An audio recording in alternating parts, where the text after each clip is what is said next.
1845, Nigeria had its first story building in Badagry, now Lagos State. Now, since then, the built industry has grown tremendously. Now, with this in view, Lagos Chamber of Commerce has organized this event on the built industry, economic impact, sustainability, and future development. The event is holding here at Commerce House, Idowu Taylor, Victoria Island, Lagos, Southwest Nigeria. I am Gimalo Angel Ologoke. The built environment reflects the delicate balance between human creativity and natural world. It is essential that we recalibrate this balance, embrace a future where sustainability, resilience, and inclusivity are central to our approach. Today's seminar provides an opportunity to explore how our businesses can remain competitive and sustainable in the face of daunting challenges. Environment business space depends on our ability to think beyond conventional boundaries and embrace long-term sustainability of both policy and practice. The industry is bedeviled with several issues. The issue of infrastructure cost that is on the increase, the exchange rates, issue of competencies within the industry. So we have a lot of things, but we are here to find a solution. And the solution will be to advocate for policies that will support infrastructure development, businesses within the built environment. We will explore how this sector influences and shapes the future of economies, especially in developing nations like ours. The sub-theme, effective industry performance, finance and compliance requirement, will allow us to focus on critical elements that either propel or hinder the progress of this sector. The built environment encompassing everything from buildings and infrastructure to urban spaces is vital in shaping how we live, work, and interact with the environment. As Nigeria, the most populous nation in Africa, continues in its journey towards industrialization, the built environment holds the key to sustainable development, economic growth, and shared prosperity.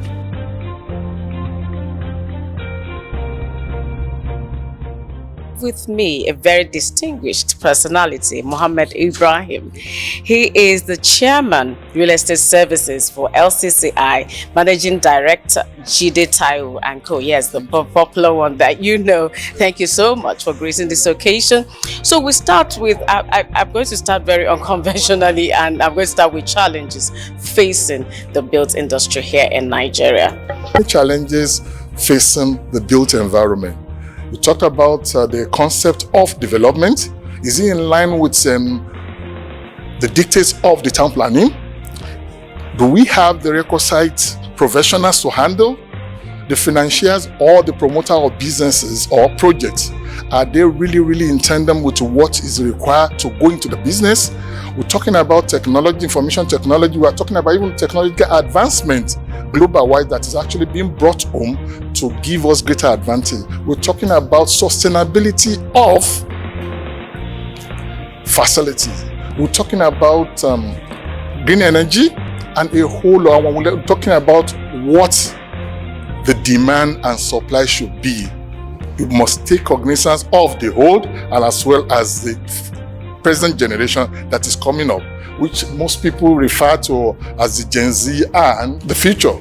We need to take cognizance of what they want in order to move forward and plan effectively to make our society sustainable in all aspects. First and foremost, we believe that economic development to a large extent will depend on the connectivity between sectors. Real estate group, the financial services group have come together to pull this event together. So I want to see value being created when sectors align. The real estate industry has been known to be a very thriving one. How is the impact in the economy of Nigeria? So the real estate industry is like the builder of the economy, and they employ a lot of people. But if you look at it today, some of the people that they employ are not necessarily Nigerians. So if you take like tilers and painters, you have a lot of them from Togo, Benin. And that's because our government, we haven't quite thought about how do we build capacity specific for this industry, whereby Nigerians are the ones getting these jobs because they are skilled.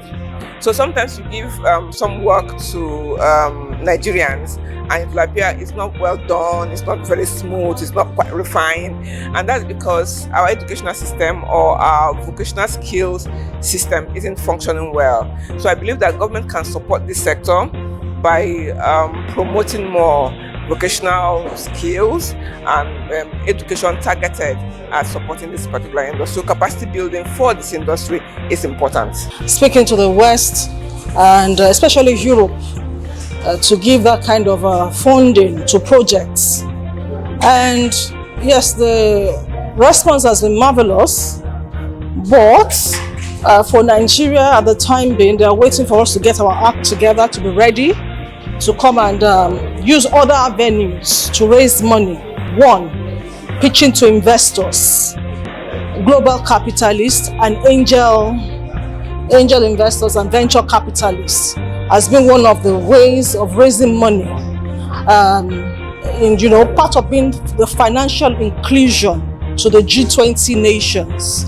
So when that time comes, when we're more settled, more relaxed, elections are over, a lower insecurity level is recorded, then we'll match those who have projects, quality, sustainable projects in the real estate sector to face the global investors who invest in such projects. It is yet to catch up with sustainability in terms of zero carbon emission. All those SDG goals, implementation in the build sector, having a very good urban real estate sector. Nigeria is yet to catch up. And investors, they've started investing in this sector over there. The people want affordable housing, but how affordable is affordable? When we're talking about sustainable housing, we're talking about energy that is green. We're talking about equipments that are green. We're talking about recycling of water. We're talking about non-carcinogenic building materials. In the long run, you don't go to the hospital to spend so much money.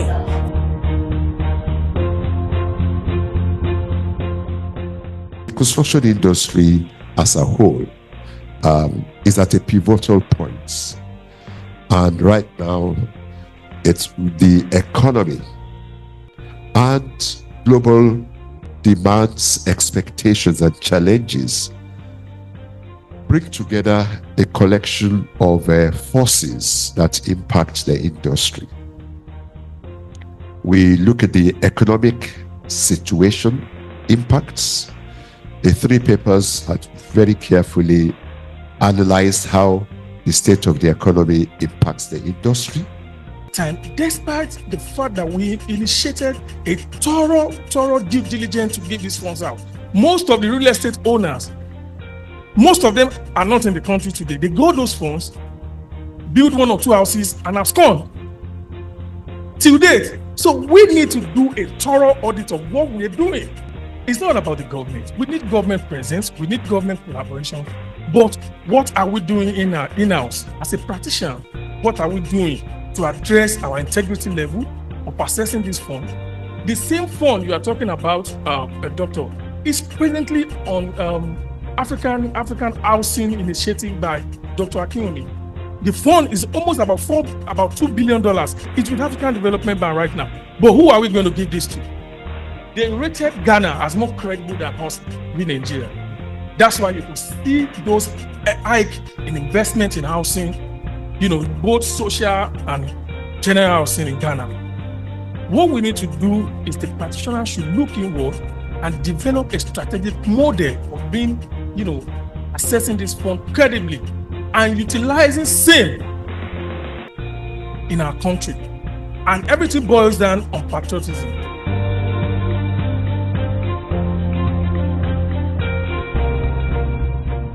in our own profession as quantity surveyors, we've tried to embrace technology as part of the new trends that we need to roll with. So many things that we do, conventionally before, we now try to, as much as possible, digitalize in order to ensure that we are in tune with what is going on over the world. Talking about the building information management, that is BIM, is being adopted quickly in the industry, and so many other trend uses of IT softwares in order to do our work, also to ensure that things are done faster. And you can also handle a project here in Nigeria, and you are relating with other professionals all over the world, with the aid of the Internet of Things and all that. But urban planning, there are different stages to it. You have the area planning, the implementation, and then also in the implementation you have the compliance and enforcement. In terms of planning, Nigeria has done very well. The policies are there, the regulations are there, and I must confess that we are doing very well there. Where we've had problem is actually in the implementation. When you talk about implementation, we're talking about compliance, and then you are talking of enforcement. That is where we have failed woefully. So my assessment is we are not doing well at all in implementation of our urban planning, and I think it is because the government is not working well with the private sector, and that should change. Compliance is supposed to be voluntary. Enforcement is where people are not complying, then you enforce. So the two needs to actually be go hand in hand, and government needs to affordable or housing delivery structure in this country is completely faulty. And even as professionals in the industry, we have not been able to properly define what is actually affordable housing, what is social housing. Like I said, affordable housing is actually a relative thing. It depends on household income. So what is affordable to people in the upper level of the income strata will be different from the affordability to the middle level and then to the lower level. We have not been able to bring that out properly. So when we talk about affordable housing, we just talk about affordable housing for general. And that is why you see most of the affordable houses, for instance, that most governments, develop and sell, you will find out that majority of it, 80% of it, are actually bought by those who are up there because they have the fund, and they buy it. So the people that are supposed to actually benefit are not, because we have failed to actually segment the affordable housing, system. That's what. Now, fast track forward to Vision 2020. This was a conscious economic strategy that was planned to improve the sustainability of the developmental goals in order to build a robust economy and become one of the top 20 countries in the world. What a bold ambition. Mr. Chairman, Mr. President, distinguished ladies and gentlemen, let us now, based on the UN Human Capital Index, to date, take a look at the outcome of the Vision 2020. By the end of the tall targets on January 1st, 2020, Nigeria was not among the world top 20 economies in terms of gross domestic product, GDP. It was the 28th according to IMF.